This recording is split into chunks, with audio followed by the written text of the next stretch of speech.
അങ്കമാലി നഗരസഭ വായനശാല സംഘടിപ്പിച്ച ഞാൻ വായിച്ച പുസ്തകം എന്ന ആസ്വാദന വേദിയുടെ ഉദ്ഘാടന ചടങ്ങിൽ നിന്ന് വേദി നഗരസഭാ ചെയർമാൻ അഡ്വക്കേറ്റ് ഷിയോ പോൾ ഉദ്ഘാടനം ചെയ്തു.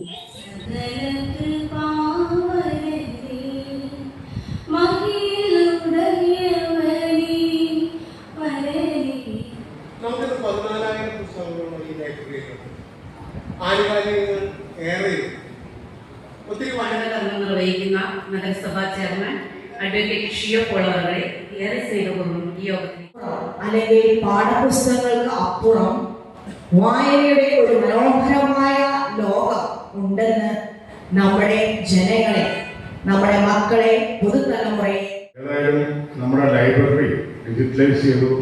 ആ ഡിജിറ്റലൈസ് ചെയ്തതിനു ശേഷം പുസ്തകങ്ങളുടെ ശേഖരവും ആരൊക്കെ കൊണ്ടുപോയി എവിടെയൊക്കെയാണ് ഇരുന്ന് സത്യപരീക്ഷ തീരുമാനിച്ചിരുന്നു. അഗ്നിപരീക്ഷ ക്ഷത്രിയർക്കും, ജലപരീക്ഷ വൈശ്യർക്കും, വിഷപരീക്ഷ ശുദ്രർക്കും, തൂക്കുപരീക്ഷ ബ്രാഹ്മണർക്കും എന്നായിരുന്നു പ്രമാണം.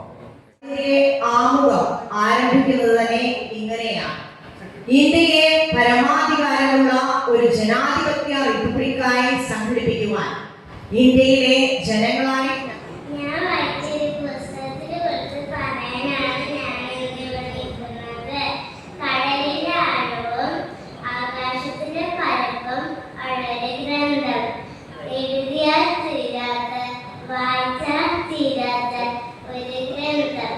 വിശുദ്ധ ബൈബിൾ. അതേ ഭാഗം അമ്മയുടെ സഹായത്തോടെ ഞാനത് പലവട്ടം വായിച്ചു. അപ്പച്ചൻ അർത്ഥം പറഞ്ഞു. ശിശുക്കളെ എൻ്റെ അടുത്ത് വരാൻ അനുവദിക്കുവാൻ അവരെ തടയരുത്. സ്വർഗരാജ അവരെ പോലുള്ളവരെയാണ്. അവൻ അവരുടെ മേൽ കൈവച്ചു. അതേപോലെ ഓരോ പുസ്തകങ്ങൾ നമ്മെ വിളിക്കുന്നു. പുസ്തക ലോകം വായിക്കുന്നവരെയാണ്. ഓരോ പുസ്തകങ്ങളും നമ്മളെ വിളിക്കുന്നു. അനുഗ്രഹിക്കാൻ ഞാൻ ഇനിയും വരും. വായിക്കാൻ, കേൾക്കാൻ, ചിലപ്പോ പാടാൻ, ചിലപ്പോ നൃത്തം ചെയ്യാൻ. എല്ലാവർക്കും നന്ദി, നമസ്കാരം. ഒരു ലോകം മുഴുവൻ ചുറ്റി സഞ്ചരിച്ച് നേടുന്ന അറിവ് നമുക്ക് സ്വന്തം മുറിയിൽ നിന്ന് പുസ്തക വായനയിലൂടെ സംഭരിക്കാൻ കഴിയും. പുസ്തകങ്ങൾ നമ്മുടെ ഉച്ചമിത്രവും ഉത്തമ ഗുരുനാഥനുമാണ്. ഒരു ഗ്രന്ഥം നല്ലതോ ചീത്തയോ എന്ന് വിവേചിച്ചറിയാൻ വിദ്യാർത്ഥികൾക്ക് ബുദ്ധിമുട്ടുണ്ടാകാം. അപ്പോൾ നമ്മുടെ മാതാപിതാക്കൾക്കോ ലൈബ്രറിമാർക്കോ അധ്യാപകർക്കോ നമ്മെ സഹായിക്കാൻ കഴിയും. അവർ എടുത്തു തരുന്ന പുസ്തകങ്ങളെ വിദ്യാർത്ഥികൾ വായിക്കാവൂ. എന്നെ സംബന്ധിച്ചിടത്തോളം +2 പഠനത്തിന് ശേഷം ഒരു നല്ല ബുക്ക് വായിക്കണമെന്ന ആഗ്രഹം പറഞ്ഞപ്പോൾ എന്റെ പപ്പ തിരഞ്ഞെടുത്ത പുസ്തകമാണ് എസ് കെ പൊറ്റക്കാടിന്റെ ഒരു ദേശത്തിന്റെ കഥ എന്നത്. ഈ നോവൽ 1980 ജ്ഞാനപീഠ പുരസ്കാരവും 1973 കേന്ദ്ര സാഹിത്യ അക്കാദമി അവാർഡും ലഭിച്ചിട്ടുണ്ട്. 1971 രചിച്ച ഈ നോവൽ കോഴിക്കോട് ജില്ലയിലെ അതിരാണിപ്പാടത്തിന്റെ കഥയാണ് പറയുന്നത്. ഒരു നാടിന്റെ ഭാഷയും സംസ്കാരവുമാണ് ഇതിൽ വർണ്ണിക്കുന്നത്. ഇതിൽ പ്രധാന കഥാപാത്രം ശ്രീധരനാണ്. ശ്രീധരന്റെ ജനനവും യാത്രകളും തിരിച്ചുവരവുമാണ് ഈ നോവൽ ഉൾപ്പെടുത്തിയിട്ടുള്ളത്. ചുരുക്കി പറഞ്ഞാൽ ഒരു വ്യക്തി ദിവസവും ഡയറികൾ എഴുതുന്നു.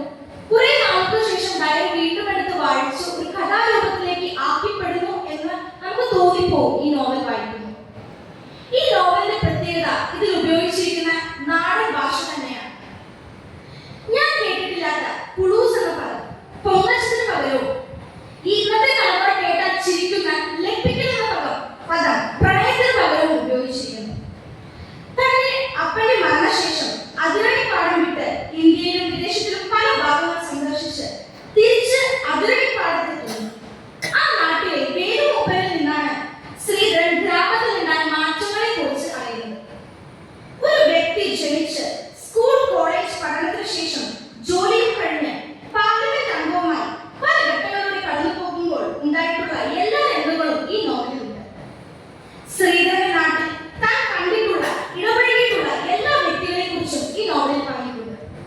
ഞണ്ട് ഗോവിന്ദൻ, പറമോടൻ, കൂനൻ വേലൂർ, ഉണ്ണൂരിയമ്മ, അപ്പു, കുളൂസ് എന്നിവരെല്ലാം ഈ കഥയിലുണ്ട്. ഈ നോവൽ വായിച്ചു കഴിഞ്ഞപ്പോൾ ഞാനും അതിരണിപ്പാടം എന്ന ഗ്രാമത്തിൽ ജീവിച്ചിരുന്നു എന്നൊരു തോന്നൽ ഉദ്ദിഷ്ട ഫലസിദ്ധിക്ക് വേണ്ടി തലമുറകളായി അനുഷ്ഠിച്ചു പോരുന്ന കലാരൂപങ്ങളാണിവ. സർപ്പം തുള്ളൽ, തീയാട്ട്, മുടിയേറ്റ്, തെയ്യം തുടങ്ങിയ പ്രധാന അനുഷ്ഠാന അറിവിനെയും ജ്ഞാനത്തെയും തമ്മിൽ വേർതിരിക്കുന്ന ഒരു ഘടകം നമ്മുടെ വായനയ്ക്കുണ്ടാകണം. അറിവെന്താണ്? അറിവിനപ്പുറമുള്ള അനുഭവത്തെ എങ്ങനെ നമ്മൾ സംശീകരിക്കുന്നു? ഒറ്റപ്പെട്ട ഒരു തുരുത്തിൽ ഒരു ഡിജിറ്റൽ ലോകത്ത് ഏകാന്തതയോടെ മടുപ്പിക്കുന്ന ഏകാന്തതയോടെ ഇരിക്കുന്ന ഒരു തലമുറ നമുക്കുണ്ടോ എന്നുള്ള ഒരു 2025 കഴിഞ്ഞപ്പോൾ ഏകദേശം 14,000 പുസ്തകങ്ങളുടെ ശേഖരണമാണ് അങ്കമാലി നഗരം.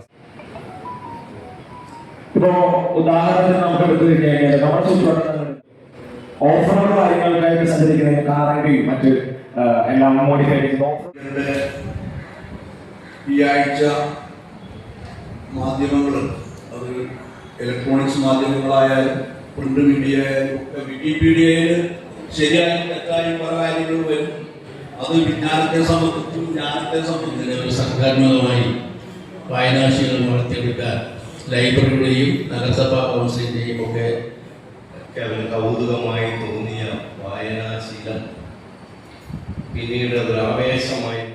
എന്നെ പഠിപ്പിച്ച അധ്യാപകൻ ശ്രീ ടോം ജോസ് സാർ, അദ്ദേഹം മലയാള അധ്യാപകനായിരുന്നു. എന്നെ പഠിപ്പിച്ചപ്പോൾ അദ്ദേഹം ക്ലാസ് എടുക്കാൻ വരുമ്പോൾ ഒരു പുസ്തകമായിട്ട് വരും. എല്ലാവർക്കും ഒറ്റ വാക്കിൽ നന്ദി പറഞ്ഞുകൊണ്ട് ഈ